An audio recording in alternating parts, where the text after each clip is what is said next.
अकोला में पत्रकार विठल महल्ले पर कुछ अज्ञात युवकों ने हमला कर दिया। इस घटना के खिलाफ समस्त पत्रकार संघ ने पुलिस अधीक्षक को ज्ञापन सौंपा और दोषियों की जल्द गिरफ्तारी की मांग की। पुलिस ने मामला दर्ज कर जांच शुरू कर दी है।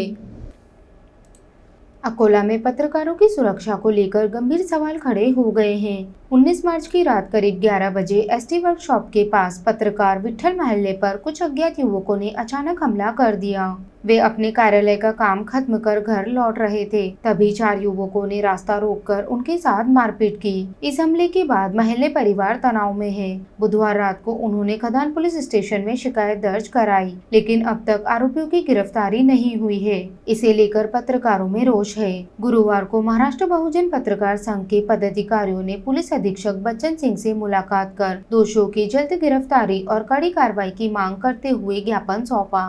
पत्रकार संघ के सदस्यों ने इस हमले को दुर्भाग्यपूर्ण बताते हुए इसे अभिव्यक्ति की स्वतंत्रता पर हमला करार दिया। इस घटना ने अकोला में कानून व्यवस्था पर सवाल खड़े कर दिए हैं। पत्रकारों का कहना है कि यदि जल्द कार्रवाई नहीं हुई तो वे उग्र आंदोलन करेंगे। पुलिस अधीक्षक ने भरोसा दिया है कि आरोपियों की तलाश जारी है और जल्द ही कड़ी कार्रवाई की जाएगी। 11 वाजता सुमारास मी माझं कार्यालयीन कामकाज आटून घरी जात असताना रिजनल वर्कशॉप जो माझ्या घराकडे रस्ता वळतो तिथं एक मुलगा मोबाईल हातात घेऊन रोडवर मधोमध झोपला आळवा. त्याला मी आवाज दिला की तू उठ, मला जाऊ दे. तर त्यांनी कुठलंही कारण नसताना उद्धत घातली आणि त्याच्या अन्य 2 साथीदारांना जे दबा घालून बसले होते त्यांना बोलावलं आणि माझ्यावर जीवघेणा हल्ला केला.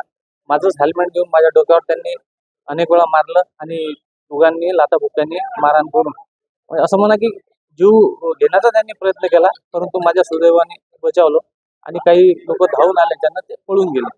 त्यांनी असं वाटतं की सुनियोजित कट कारस्थान रचून हा हल्ला केला आणि कुठेतरी माझ्या ज्यांनी ते दुखावले असतील किंवा काही असेल त्यांच्या मनात यामुळे हल्ला केला असावा.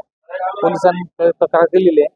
शहरात हे वाढलेली गुंडागर्दी ह्या सगळ्या गोष्टी आम्ही त्याच्यावरच लिखाण करतो. कदाचित त्याच्यामधून हा हल्ला झाला असा असं म्हणा.